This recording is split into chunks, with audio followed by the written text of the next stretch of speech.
All right, welcome to Monitoring the Situation podcast with Ian and Pratik. This is Ian, and welcome Pratik. Yeah, thank you. This is our episode two, second episode, Yeah, yeah, episode two. and I know the first episode we had some audio problem. It's not gonna happen from now on because we're gonna be buying a couple of good microphones. So that will be solved. But I hope people liked our episode and it was interesting for them. But yeah, so we're here, second week, and you know, uh, nothing's changed, I guess, in terms of the war, or I guess it's just getting worse. Yeah, I think I worse think is we're the main just, vibe. yeah, I think we're just, getting, yeah, we're just, it's not looking good. I think Yeah, we're just waiting for a ground invasion at this point. Yeah. yeah. As of this afternoon, it seems like the United States got boots on the ground in all the wrong way, because as of this recording, which is at 5 p.m. Eastern, um, the U.S. has lost an F-15 shot down, and an A-10 Warthog has been reported to have shot down and crashed on friendly territory, and a Black Hawk helicopter is damaged.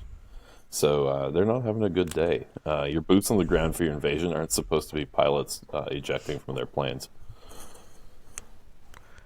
Yeah, I mean, also they were supposed to have air superiority over Iran. Yeah, Then Trump say after the first week that it's just they're all air defense is gone. We can do whatever we want, but I guess they just lost three different aircrafts in one day. yeah, it What seems does like that say that. about? It seems that way, and certainly, I mean, we'll see what if the helicopter they mentioned is damaged or destroyed. But I mean, usually, gang, there's reports of it trailing smoke and withdrawing. So I mean, usually when you're letting the operational smoke out of it, it's not a good sign. Yeah, they're really learning what the Russians learned to their cost a few years ago, which was that modern surface-to-air missiles that are small and easily acquired can really wreck low-flying aircraft. Which, I mean, we don't know what the altitude of the F-15 was at, but A-10s are usually, they usually fly at low altitude. So, um, and we've also seen a whole bunch of videos of people taking pot shots at the helicopters and stuff with rifles too, which you gotta love the spirit. Yeah, I saw like a villager had his Mauser shooting with bolt action. All these tribal guys in the mountains are like, yeah, let's just take down Black Hawk, which is it's not the first time tribal people have taken down Black Hawks in the No, history of the United States. there's like a It whole will movie be and everything. hilarious. Exactly, yeah. Whole movie, whole video game franchise. Yeah, I used to play Black Hawk Down a lot when I was a kid. Uh, Based in Somalia. That was interesting. Uh, so, uh, so what I'm so today, it was just reported few minutes ago. We're recording on the 3rd of April.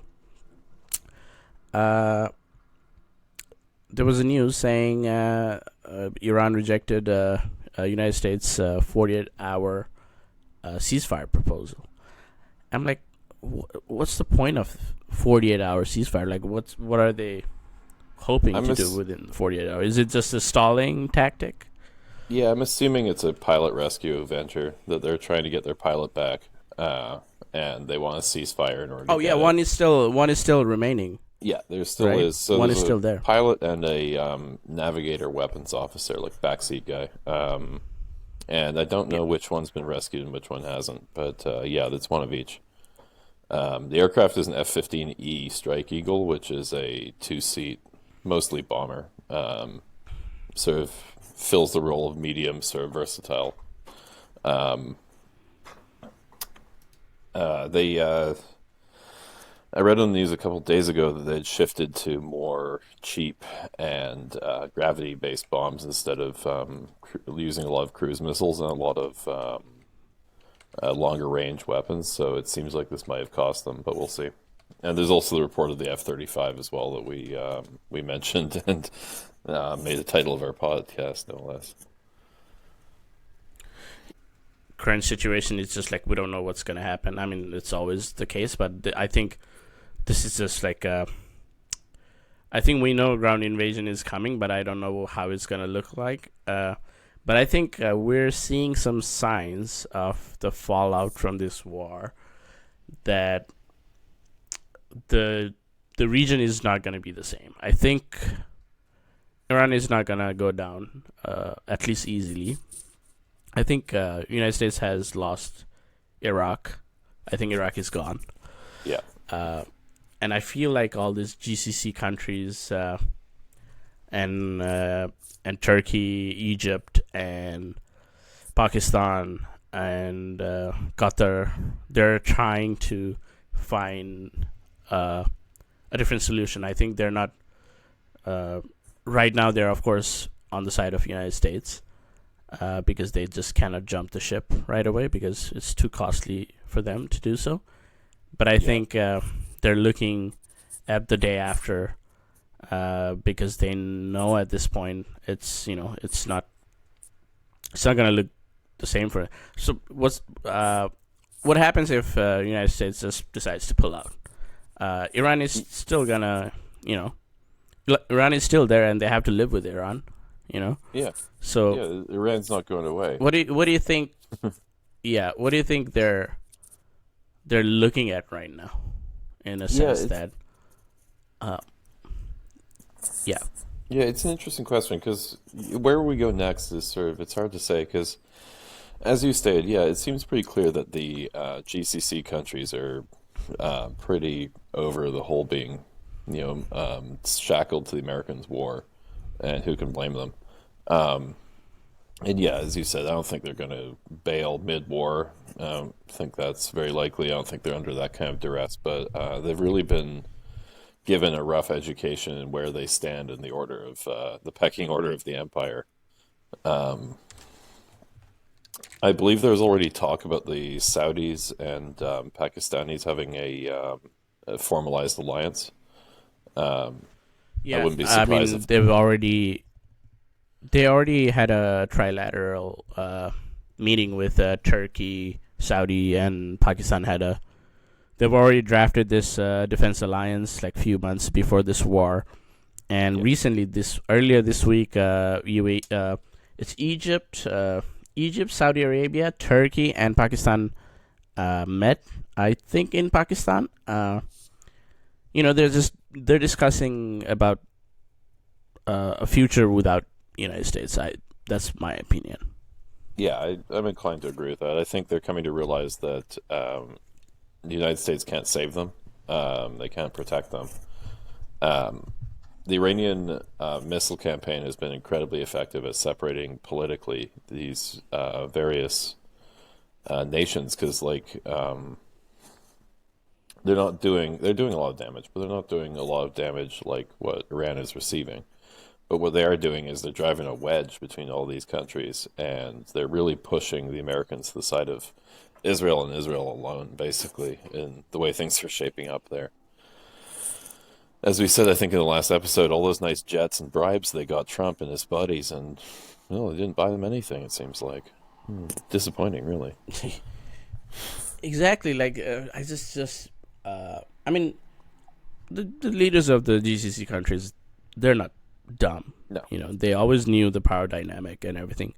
But I think they seriously thought, there was this talk of Trump being this businessman. He's pragmatic. He's not he's not an ideological Zionist like Biden was, right? And they thought they could have this very pragmatic, practical relationship with Trump based on economic and financial transaction, and it's like clearly it's not happening. And there was even talks of Trump asking them to pay for this war. He's asking billions of dollars. This is like slap on their faces, right? Yeah, and they're not going to forget this. This has just been nothing but a array of missiles flying at them from one side and insults flying at them from the other. And I can't imagine after that they're going to be able to put Humpty Dumpty back together again with this. And as you started with at the top of it too, they may well have lost Iraq completely. Which, I mean, it takes an impressive president to lose 2 wars in the space of 1 month. But I really feel like Exactly. they're not getting Iraq back. They withdrew. All the NATO troops have withdrawn from Iraq, and because of all the missile and militia attacks as it is, and I can't imagine what condition they're going to be able to return in. And not just Iraq. I think there's a unrest in Bahrain, which is a very important ally. There's one of the biggest American bases is in Bahrain, right?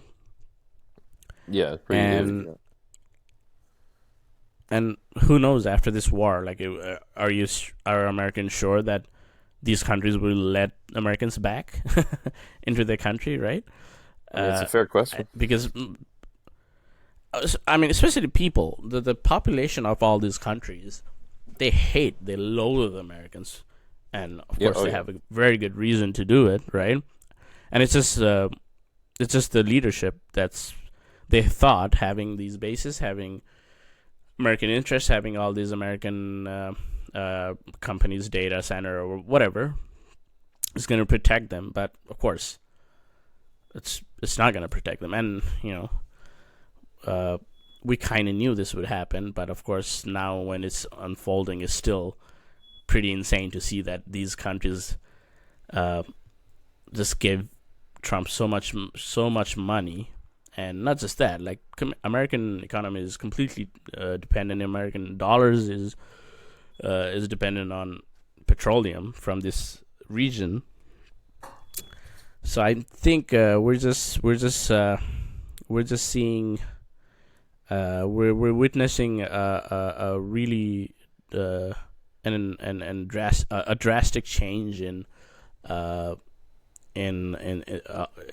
this region, especially with alliance forming and breaking up. And also, I also wanted to touch on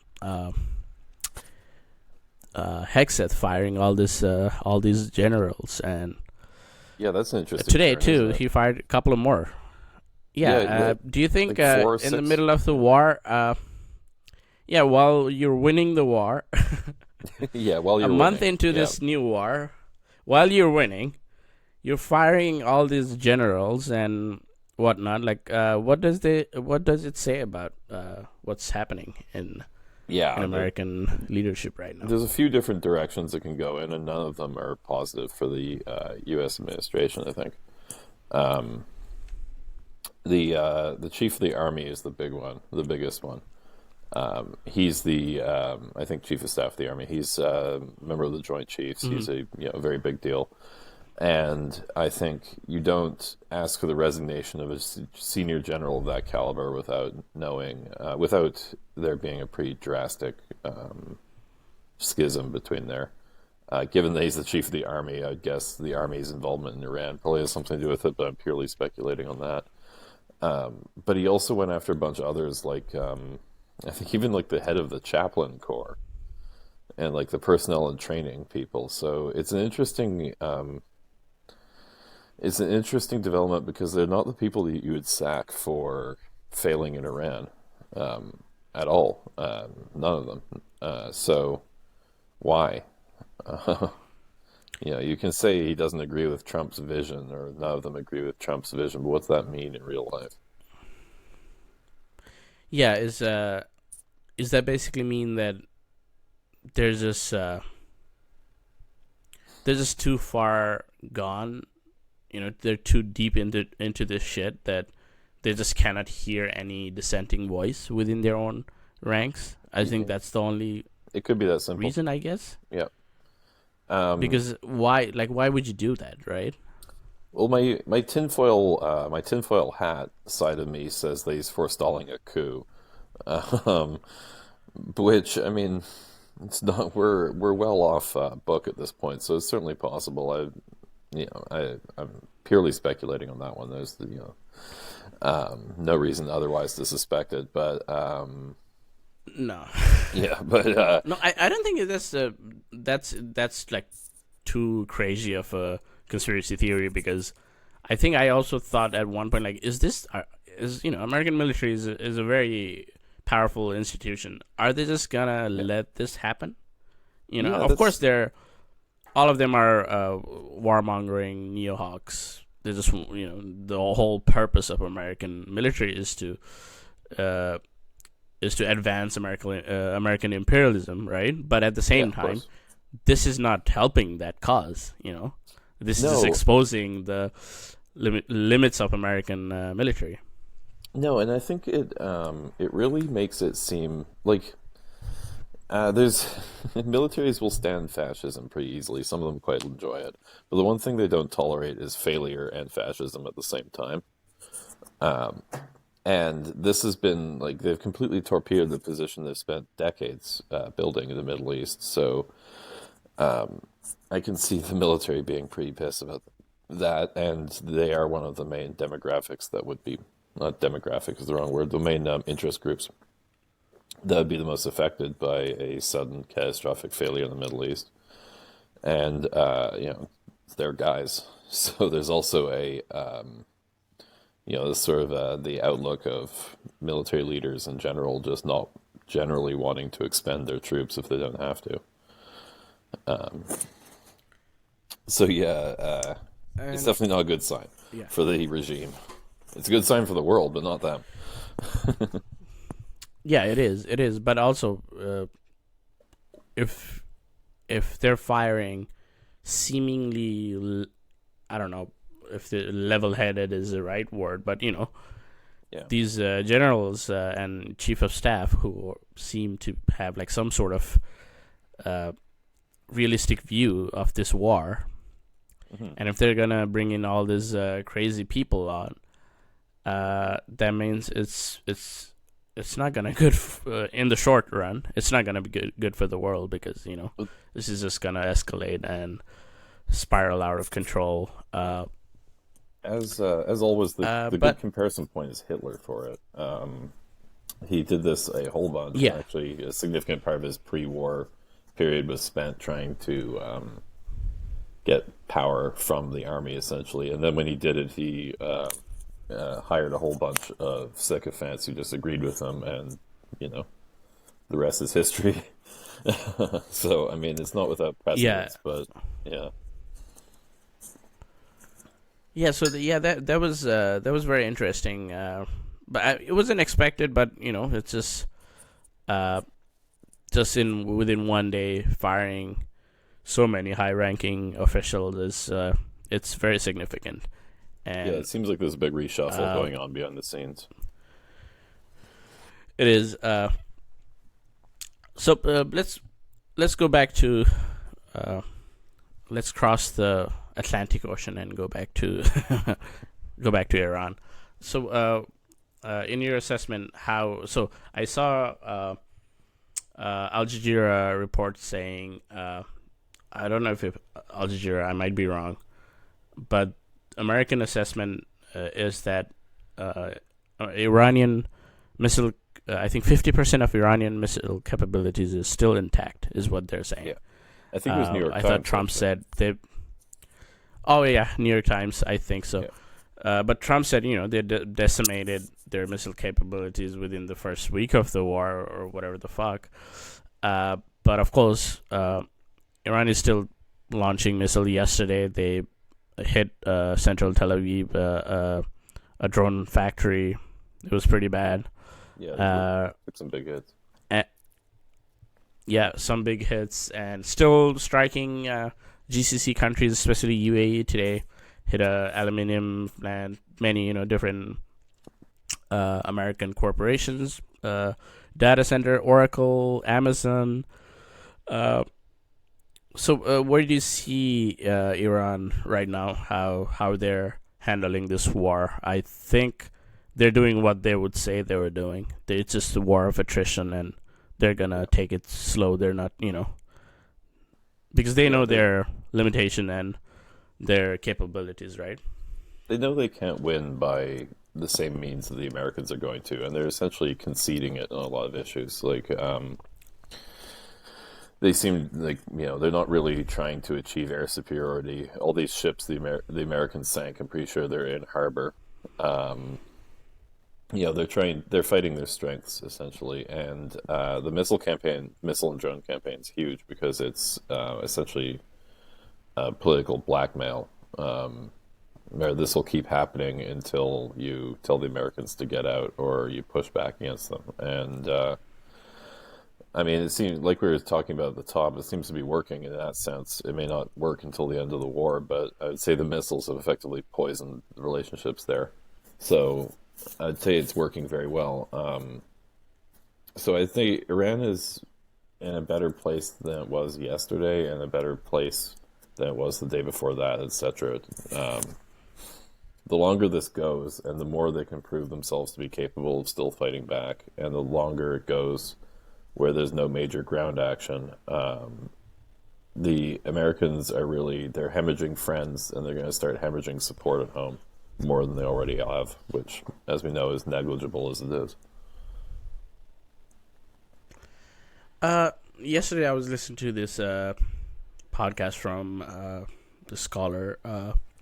Dr. Roy Casagrande. I think he lives in UAE, and he used to teach in School of Austin, I think, in Texas. Mm. And I was just listening, and they were talking about interesting thing. I don't know. I just wanted to get your opinion on this. Mm-hmm. They were saying, United States, they're running out of missile. Their missiles are very expensive, right? Do you think sending troops is more cheap than sending missiles right now for Americans? I mean, cheap, it's sort of hard to say. It's not so much, I think, that it's cheaper. Because so we know that they don't. We know that they don't care about cheap, as in not economically, not like. I think politically it's going to be disaster, but I don't think they care at this point. Yeah, yeah. I think I think bombing and just bombing was always the easy option for them. It's the one area they know they have complete superiority in, and they have clearly overplayed the psychological value of it. But yeah, as you said, all the stuff they're expending is expensive, and all the defenses, especially in defense missiles, like the amount of money it takes to shoot down a drone that costs $1,000 is disproportionate. So yeah, it's like they are fighting like a sort of economic war of attrition, where on one side they make the economic situation untenable for the Americans, and then they just keep making everything more and more expensive until the Americans either have to pull a pin and invade, in which case they get forced into an error essentially, or they don't, and they just have to pull a pin and get out of the whole region, which, I mean, it's working. And I think that's Iranian goal is they're just setting this trap. Yeah, I think they're just baiting Americans to ground invasion, because they've studied the United States for the past 40, 50 years. They know what they're doing, and I think they are very confident. The reason they just have been rejecting any ceasefire proposal is that they know they're gonna win this war. Yeah, they're the driver's in the seat long right run. now. I mean, and politically they're winning. I mean, we've never seen people in the West, in the Canada and United States, in the UK or in Europe, rooting for the resistance group. Yeah.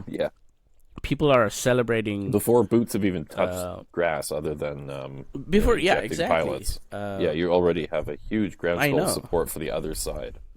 Yeah, Exactly. They're like, please, please defeat us. I've never yeah, seen, and no, and I think that's possible. It's made possible by the resistance group in Lebanon and in Gaza. Right. We've been seeing yes, people defending their homeland, regardless of what you think about the group, their politics, or their designation of terrorist group or whatever. I think at this point, we've never seen this level of support for resistance, and I think that's a very new concept because it's the first time this war, even before the war was launched, it had a very bad approval rate. Right, it wasn't a popular war yeah, at all, and not all. uh, yeah, I think it's just changing the uh, the perception, like global perception around American hegemony. Uh, like it's not there's this time this is a different war. This is the first time the United States is not in the driving seat, like you said. I know, of course, they can hurt Iran. They can destroy their infrastructure. They can kill a lot of people, which they're doing. I read yesterday it's just 600, more than 600 schools and educational institutions have been bombed. That Yeah, is, but that's their goal, right? They're just yeah, they're just they're trying to trying to cripple sow this country. damage everywhere. Yeah, they're trying to sow damage everywhere, and there's also a I think one of the largest bridges in Iran, in just on the outskirts of Tehran, was destroyed today too. They seem to be really Hmm. targeting basic human infrastructure. Like you can make arguments for bridges, particularly because bridges are, they can be used as thoroughfares, but like you can't make an argument for a school. No. And yeah, it seems desperate, and it seems uncoordinated. Um, it definitely seems like they're going to be. Well, I mean, okay, so just today, someone on CNN, one of the contributors on CNN, proclaimed that the missing aircrew might be being sheltered by sympathetic Iranians because they'd be welcomed. And I just like, this is what imperialism does to your brain. It's they, the the very notion that they think that not only can they bomb a country with impunity and be seen as friends, that they would actually take a risk. They risk their lives to help an American pilot. It shows the detachment, I think, in a lot of U.S. political thinking, not just among the MAGA and regime movement either. And also, it's rooted in colonial mentality. Yeah, It's rooted in racism, of course, and Orientalism. That these people are yearn for Western intervention. They want to be saved by us, even the though nine hand of we're the freedom. ones who've been. Yeah, exactly. We're the only, the whole Western uh, perception of freedom and democracy is very, very narrow. It's just like we're the only ones who are civilized, and these people Yeah, are just like hoping for us to intervene and save them. it's no That bit different worked than the British in Empire. Afghanistan. Yeah, Yeah, exactly. It's the same. The British were saying, yeah, we were civilizing them. We're not colonizing them, right? Even though yeah, some of these societies they've colonized were well, advanced societies, advanced in culture, science, arts, whatever. But it's just like a very narrow European Western lens of uh, seeing the world, and it's just such. And now, like, I think a lot of people are realize that this is not a right way to look at the rest of the world, rest of the developing world, right? And I think we're just the propaganda is failing so hard right now, and it's as as a journalist and studied media and whatnot, both of us, I think it's nice to see that people at least recognizing the fact that yeah, this is not gonna work this time. It's not Afghanistan. You're not saving women of Afghanistan anymore. You're No. not saving the women of Iran anymore by bombing school children, schoolgirls, Yeah. and by bombing hospitals and whatnot. Uh, yeah, this is it's crazy. They tried it a bit with Gaza. They tried to do a bunch of queer-phobic related stuff, like, oh, you support them, but they would stone you or whatever. Which that's not Yeah, true. throw you off the building. Throw you off a building. Yeah, it's a classic. Yeah. It's basically like a libel at There's this point. there's not even a single fucking evidence. That's the funny part. No. Well, not funny. That's the sad part. Yeah. This propaganda has been working for the past 20 years, but there's yeah. literally no there. You know what? There's a video of IDF guys throwing Palestinians off a building. Like, there's a video of it. Oh yeah. But of course, So it always goes back to the every the same. accusation is a confession, right? Yeah, exactly. It's the same with mass rape in on October 7. While there is a video evidence of Israeli prison guards, raping a Palestinian detainee, and they just walked free. I think a couple of weeks ago. Yeah, they basically it's just proclaimed it legal. I mean, they even had a pro Israelis had a pro rape riot. They won't when the prison guards were arrested, they stormed the military prison and they wanted them to be freed. That's the society. Yeah, if you ever think anyone else they has live in. brainworms, holy shit. That's insane. Like how Yeah. fucked up your worldview has to be. Yeah, like But that's yeah, a deep, dark pit. Yeah. Yeah, no, that's. I think we're gonna talk about Palestine Oh yeah. in some other episode, Palestine and Lebanon. Maybe let's talk a little bit about Lebanon right now. I think Lebanon is not getting too much coverage because of Iran war, but more than 1 million people have been displaced. Southern Lebanon they're trying to ethnically cleanse, especially Shia population. We've seen that they have given instruction to Christian and Druze Lebanese to not hide all the Muslim Lebanese in their houses. I don't know. Have you? Are you keeping up with what's happening in Lebanon, especially with the resistance and whatnot? Yeah. I've seen that some of the stuff that's been reported is absolutely nightmarish, and it should be noted there are some historical precedents of societies being told not to shelter this particular religious minority, and the Nazis. That's the one that. So, well, I mean, there's many, but they're definitely the most prominent. So it really shows for the world to see just how twisted this is getting. But or this got. It's already been twisted for a long time. But yeah, in terms of the resistance, it's really hard to know what's happening because the fog of war in this conflict is very thick. The Israelis they have a ton of laws about not publishing videos of strikes, not publishing military movements, and they have a lot of press censorship at this point. So, and not a lot of press censorship, I guess they have a fair bit of it. I think at this point, I'm not sure if it's censorship or just huffing their own supply. Yeah. Propaganda press, we can say that much for sure.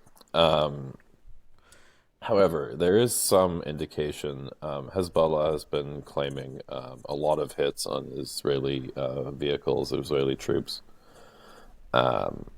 Again, it's really hard to see from a distance with this sort of thing because for a couple reasons. For one thing, everybody when they're at war lies. That's you know, it's not even a judgment on Oh some yeah, sides. Sometimes you have to. So any statement from I think that's any how it works. yeah, yeah. So any statement from any combatant Yeah. group, we have to take with a grain of salt.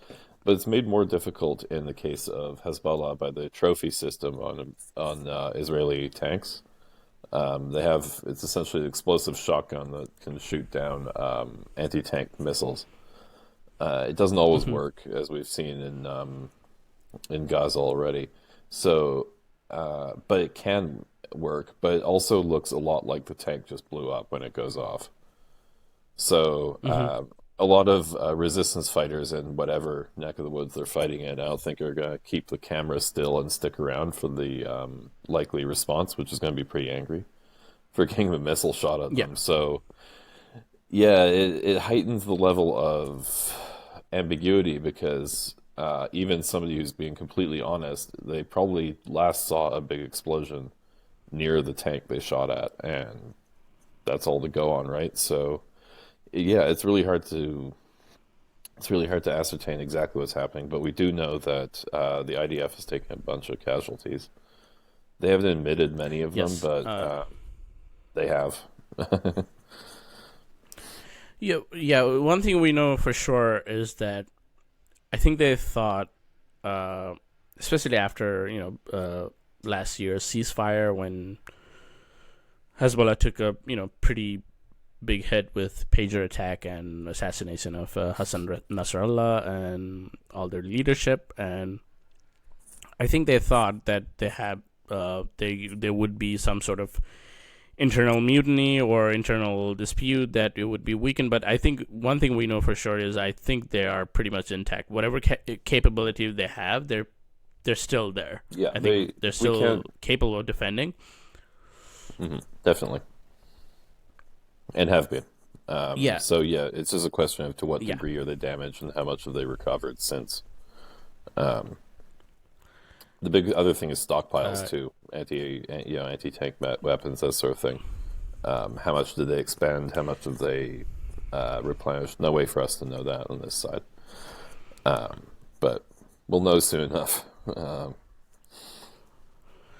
yeah, yeah, yeah. But and I and let's go to the third big faction of the axis of resistance, the Ansar Allah movement. They are itching for this war.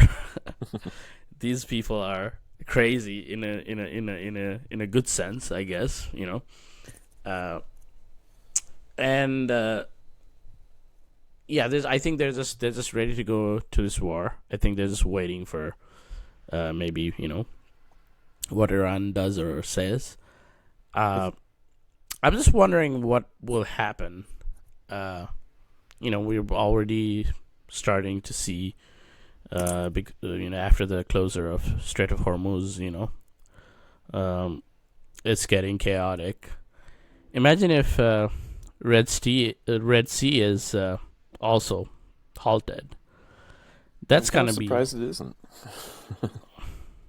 yeah. Me too. I thought it was gonna be earlier than Uh, Yeah, I definitely. I thought think. it was gonna happen already. Yeah, me too. I think it comes down to the position that Yemen's been in for several years now. I think, yeah, as we mentioned on the previous episode, I think they've been under fairly constant attack from the Saudis, from the Americans, from all the people trying to clear the strait, from the Israelis. Excuse me, clear the Red Sea. I'm used to the Strait of Hormuz now.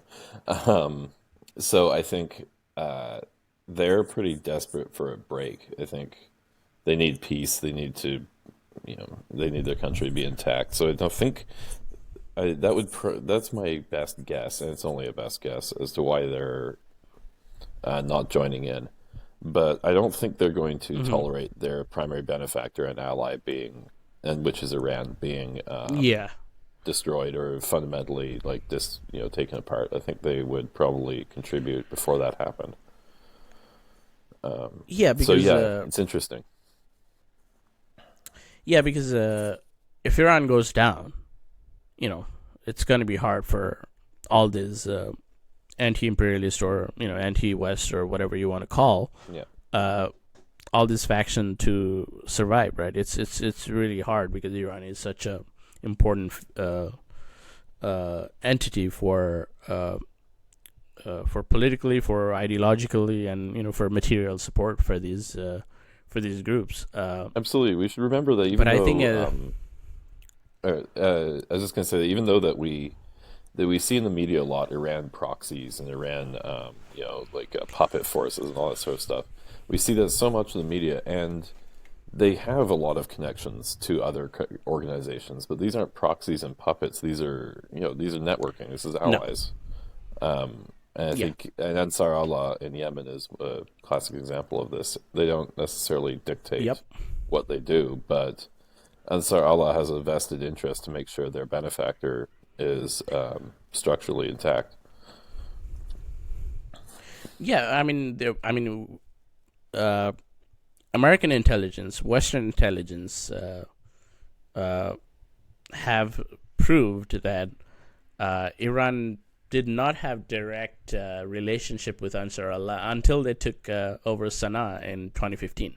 So they had no involvement because it was just this, mountain militia force taking over. No one thought they would be able to take over Sana'a, while they were getting bombed for the past 4 years by Saudi-led coalition. So until only after that, they started this diplomatic relationship with Iran officially, even though they're Zaidi Shia group that has been despised by Saudi Arabia because, of course, they're Shias. But yeah, these are not proxies or puppets. I think that's I think one part of Western propaganda is they're trying to portray all these groups as, these are these puppets, like these are these outsider groups. These are not like Hezbollah. The members of Hezbollah are from Lebanon. They're not this outside group that are fighting. Lebanon exists for because Iran. of the Israeli invasions. That's why they're there. Exactly, Hezbollah. But and even Hamas, they're trying to make it seem like Hamas is this outside group that is keeping Gaza hostage, right? But these are all people from Gaza. I mean, Yahya Sinwar was born in Khan Yunis refugee camp, Yeah. But that's the propaganda. That's what they're trying to claim out. These are just proxies. This is a big bad octopus tentacles. Very very similar to the Nazi anti-Semitic propaganda. Yep, they could find it everywhere if they tried hard. I think enough. that's but I think that's why they use these words proxies and puppets. They're or trying to deny agency, I think. whatever. And Yes. I think it's something that and it comes down to administrative white supremacy, and that goes far deeper than just the current regime. But we see throughout this conflict a lack of understanding that other countries have agency and have and may actually believe in things that the Americans don't believe in. Like, we get it that Trump doesn't care about what other people think, unless they are giving him money. Which, okay, we get that. But the fact that nobody thought that Iran might not just immediately make peace is just such a example of this baked in white supremacist thinking where these people are they're NPCs. They're just occupying the space that our oil. They're occupying the sand on top of our oil. Yeah. And And well, I mean, it's just not only is it racist, but it's also stupid, as we've seen, because they now are completely floundering because they expected Iran to just roll over. They're floundering because most of the Gulf states aren't happy about it either. Again, they just Hmm. expect them to, take their money and shut up, basically. Um, yeah, Yeah, it's almost like yeah, we've been sanctioning them for the past 47 years. We've been launching all these overt and covert operations throughout this, throughout the history, throughout, like since the fifties, or if you count the British Empire since the early 19th century yeah, or 20th exactly. century. Uh, uh, but then at the same time, oh yeah, there should be, yeah, there should just, I think they will just roll over and they will just surrender, even though we've been humiliating them for all these years and killing people, creating condition for their economy to, this go downhill over the past few decades. And yeah, people are not gonna fall for that, especially if you live in this country. Even if you despise the government, even if you don't like the Iranian government, I think uh, people there are very educated and very politically educated. That yeah, this, even if our government is bad or I don't like this government, having America, United States, or Israel dictate uh, our fate it's even worse. Yeah, I mean, I think it's that's it's what a people here. Yeah, I was just gonna say. I think that's what people here just miss. They just don't get it. I didn't. They just don't understand. yeah, they can't empathize with the notion that even if I disagree with the government, I don't want you to bomb me. I don't want my Yeah, government to bomb me, and I certainly don't want other people to bomb me. It's a very universal feeling that I don't want to be bombed. And yeah, I think part of it is that I believe there is a sort of cultural acceptance of bombing specifically that it largely exists in the States because they're the ones who have the ability to bomb. I don't think it's so much a reflection on the nation itself, but rather the fact that they have the impunity to do it. But they don't consider bombing someone to be war. Bombing is yeah, just a little bit of bombing, very different from being yeah, actually at war. Whereas, yeah, yeah, whereas I don't think anyone who's been bombed has the same opinion on that. And yeah, I think it's just a reflection of attitude in a very big way, that they just don't identify with it as an armed conflict in that sense. Well, they do now, I think, yeah. with I this think it's one, just but like yeah. This one is because they're also receiving the bombs. Receiving, especially if you're Israelis or if you're American troops in the Middle East. Now you're seeing retaliation. But yeah, I think you're right in a sense that bombing is just bombing. It's just them pressing button from drones or uh, just sending cruise missile. It's not. It's just detached from humanity, right? It's not someone going there and pulling the trigger, right? It's not. yeah, And you're there's a not certain seeing you're not seeing repercussion right away, and it's just like it's just happening over there. It's not coming back to us immediately, so it's fine. It's okay, and it's not. Uh, and it's not. They almost think that just bombing is not act of aggression. It's yeah, almost like that. We're just yeah, it's bombing. like We're not. We haven't invaded. yeah, it's like a corrective action, like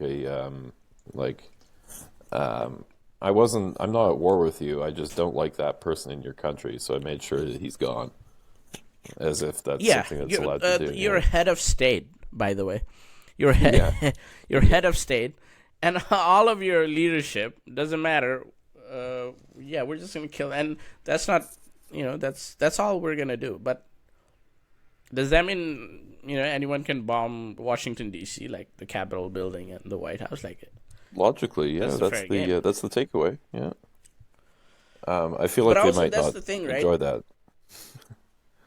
Of course, but that's the whole point. Because the United States is so far removed from this, the public Yeah, is removed from this.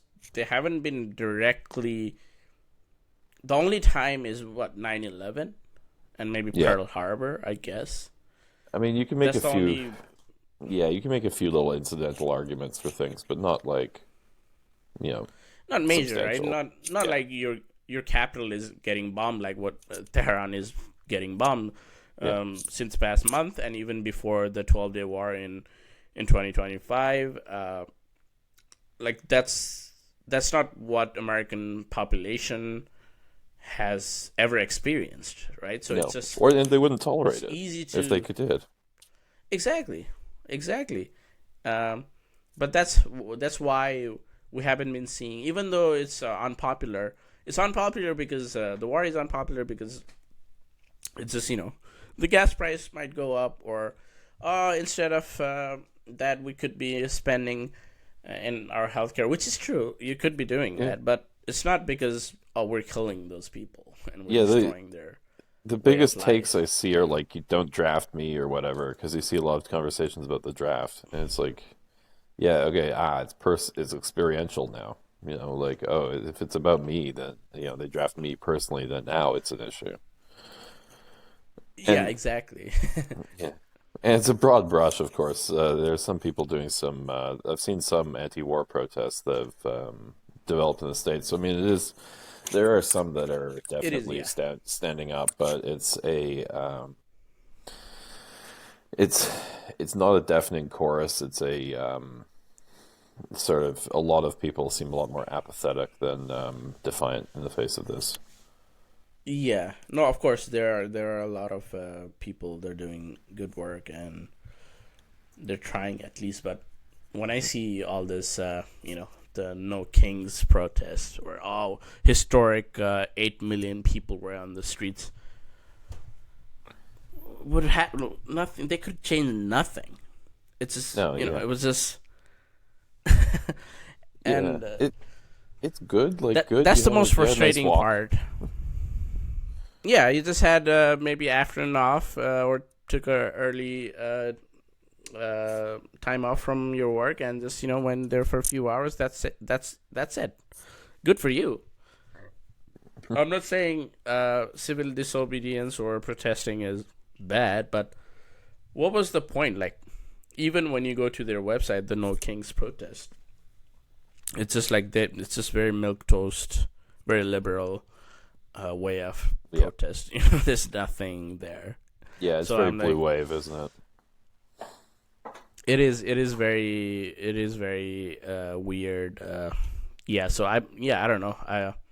I don't see I don't see any American public having a lot. I think it's just this war is gonna be bad because Iran is gonna keep hurting American interests in the region, and all the axis of resistance are they're not gonna go away, Hmm. Yep. and all especially when Iran is starting to bomb the data center, uh, Oracle data center, Amazon facilities, all this Hmm. aluminum plants, all this fertilizer plants.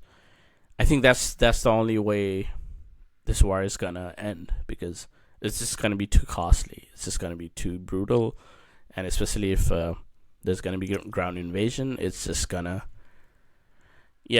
be Vietnam in Vietnam on crack.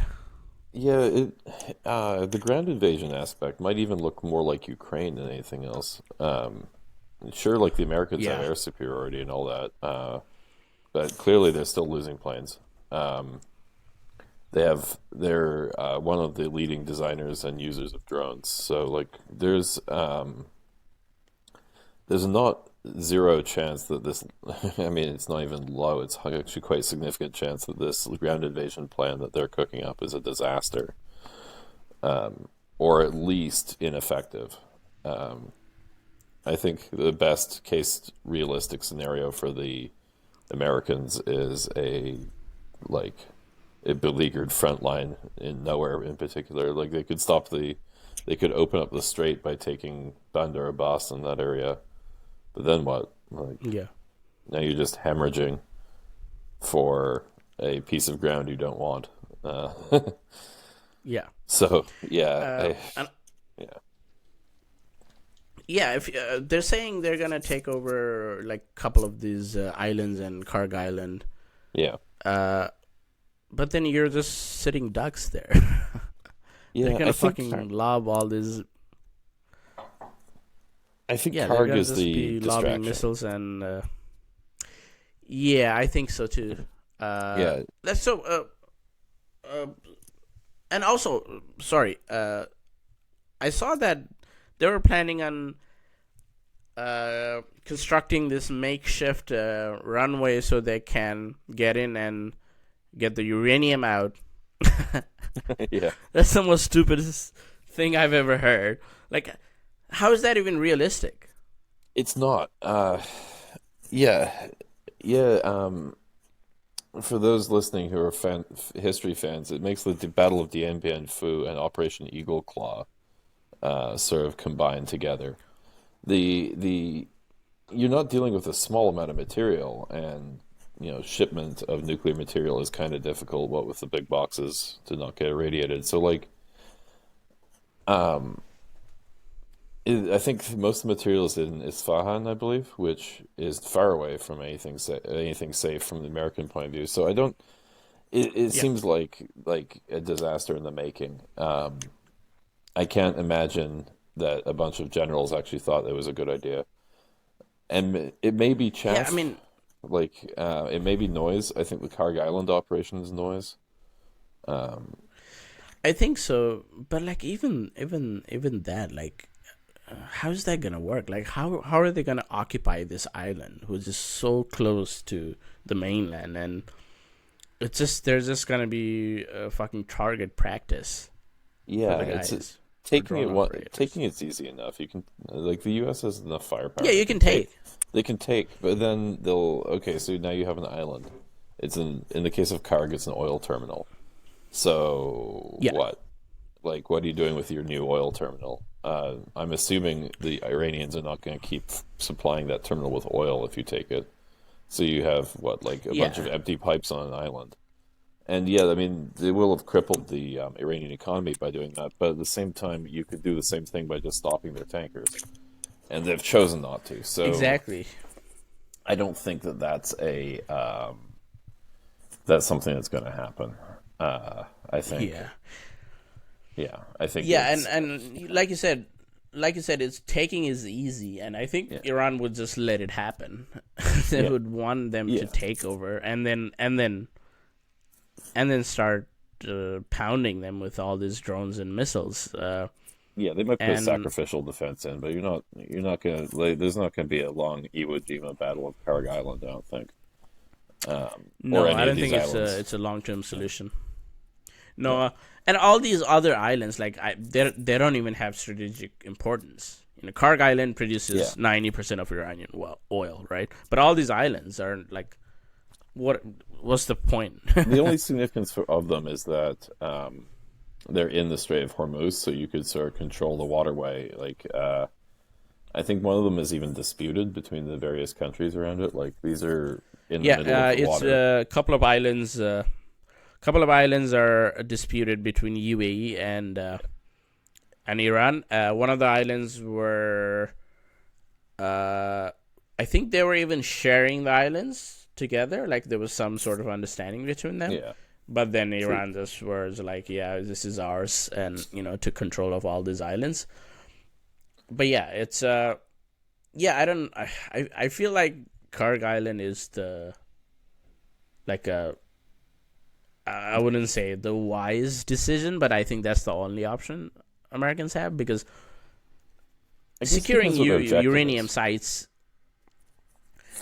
Yeah, because there, I don't see their objective was to regime change. So they did this decapitation strike, right? They killed all this leadership. It didn't happen, and now all these all the leadership are somewhere in the mountainous bunkers. So they can, Okay. I don't think it's easy to get them. So now it's either to even taking uranium. Like, what's the point? They weren't gonna make bombs anyway. They weren't making bombs anyway. So what are you gonna change with taking uranium? You know. Yeah, you can get And more I think uranium. the you can, yeah, exactly. You can always get more uranium. Yeah, it's a whole thing. And I think Karg Island is the thing that makes sense because yeah, it's the island produces 90% of Iranian oil. So, of course that makes sense, right? Yeah, I mean, if you're going after specifically targeting the Iranian economy, Karg Island is the one. But I think Yeah. the islands in the Strait of Hormuz, they're trying to secure them to essentially secure the waterway around them. Which, I mean, you can put air Hmm. defense on them, you can put anti-drone stuff on them, all that sort of thing. I don't think. I mean, now I'm purely spitballing on this, but I don't think the Iranians are using them to launch stuff. So No. I don't know what seizing the islands in a practical sense would actually do. Whereas, as you said, you could choke the entire Iranian economy if you took the one in Karg. But I think the fact that they haven't done it yet, like they haven't counter blockaded the Americans, even though they're under economic blockade from the Iranians, Americans and their friends, they're not stopping Iranian oil from leaving. Yeah. Which, I mean, it makes sense in terms of not aggravating people in the world. Yeah, the But also the global supply. yeah, but it means that would change the second they took Karg. Like that's the end of oil exports, period, from Iran anyway. So Yep. it would be at odds with their current policy. Yeah. And yeah, so I mean, I if I had to bet, I'd say they're going to go after one of these little islands in the Strait of Hormuz. I don't know what they'll achieve by doing so, but they'll have it. Yeah, maybe they'll put the new Epstein Island on it or something. I don't know. I mean, probably that. I mean, that's what they do best, I guess. Yeah. Clearly, this isn't what they're good it's at. been well, it's been Epstein's long-term deal, long-term dream to attack Iran. We've seen all these emails where he was in 2013 talking about how these nuclear talks are useless and United States should attack Iran. I mean, his first ever. I mean, we're just out of what do you call it? We're just we're just talking whatever at this point. Just yeah, But his first ever intelligence operation was in 1982 when he helped. He worked with Saudi Arabia. He worked with I think Adnan Khashoggi and the Israelis to send all these weapons to Iraq, all these biological and chemical weapons, and he was using Saudi passport and Austrian passport to send all these weapons to Iran Contras and whatnot. So that's why I call it Epstein's war, because it's been his lifelong dream. So I think yeah. It's less he about the deserves some fact that credit. he's distracting. It's not like I don't think they're distracting from the Epstein files because like No, what would you need to distract from the Epstein files? Car keys, jingle them, and just be like. But Yeah. Who's going to jail? Like, Yeah, what are yeah. you distracting? He's the president. Yeah. Who's putting who's putting him in the jail? Like, why need a distraction? No, nothing's happening to Yeah, him. yeah. The Epstein justice for the Epstein victims and justice for the rest of the United States getting rid of this regime they're together now. They don't, one doesn't happen without the other. But Yeah, I think it's not so much that it's a distraction from the Epstein files, so much as it's very much a continuation of the foreign policy Epstein really wanted to see enacted. exactly. They're just honoring him. This is a Epstein Yeah, Memorial War. You know, it's not distraction. It's just they're fulfilling his dream, and yeah. he must be you know, pretty proud of them right now. He's looking up at them right and Even if smiling right his now. Yeah, he's looking up from a big pot of fucking boiling oil. Yeah, But he's still happy, which is pathetic to think about. yeah, yeah. Uh, Really. Yeah, if your but whole yeah, I foreign think policy is to please a dead pedophile, man, like you're lost. exactly. But I guess that's how it is right now. The It do be biggest, like that. the most powerful country. It do be like that. But I think, yeah, I don't know. I think it's not looking good. I I think think we're gonna we're have a lot headed to talk towards about by a next very. week. Oh yeah, it's gonna be. I mean, even from last week, like it's so many things happening, but at the same Yeah, time, nothing's happening. yeah, We're just yeah. like Trump is just fucking edging this war, edging this this ground invasion. Come on, like just fucking do Yeah. it. What are we doing here? Enough of the Uh, foreplay, Trump. Like, let's get on with this. exactly. It's been Yeah. what 33 days, 34 days today. What are we doing? You know. But yeah, I think that's it for now. We've Yeah, I talked think so. Yeah, we've hopefully the talked weather a clears up lot. and we can talk in person next. Yes, the weather's been pretty bad. Yeah, I don't like this. It's supposed to be spring, I guess. It's April already, but Yeah, April 3rd you and know, there's a snowstorm all I out can soon. see is I know it's just crazy. But yeah, hopefully in a couple of weeks it clears out, and we can record in person. And yeah, I hope the sound in this episode will be better. Yeah, hopefully. Yeah, And people, yeah, you can just send us messages if you have some feedback. yeah. You If you know, want a subject that you want uh, us to talk about, yeah, exactly. We're just winging it. To be Oh honest, yeah, we're not a yeah. professional podcaster. We're just having fun because What is a instead of professional just podcaster? Like, that's is true. Joe Rogan a professional I don't think it. podcaster? I mean, I guess because he's been doing it for so long, he's like a pioneer, I guess. Yeah, But I don't think he is a professional. I don't think he can be he's considered professional in any form. when you're that much Because of he a was a dipshit, you can only be professional at that being that dipshit. I think. That's true. He's a Yeah, professional at being like a fucking moron, I guess. it's an art. uh, but yeah, like I said, just if you want us to talk about any topic or cover if you want us to cover anything else, something specific, uh, yeah, we'll happy to do it. We'll be happy to do it. So, you know, Yeah, just absolutely. just send us some feedbacks and messages. I think, Yeah, yeah, this is it for the second episode of monitoring the situation, and yeah, yeah. we'll keep monitoring the situation with you guys. We'll be back sometimes next week. Yeah, this is it for now. See you then, guys.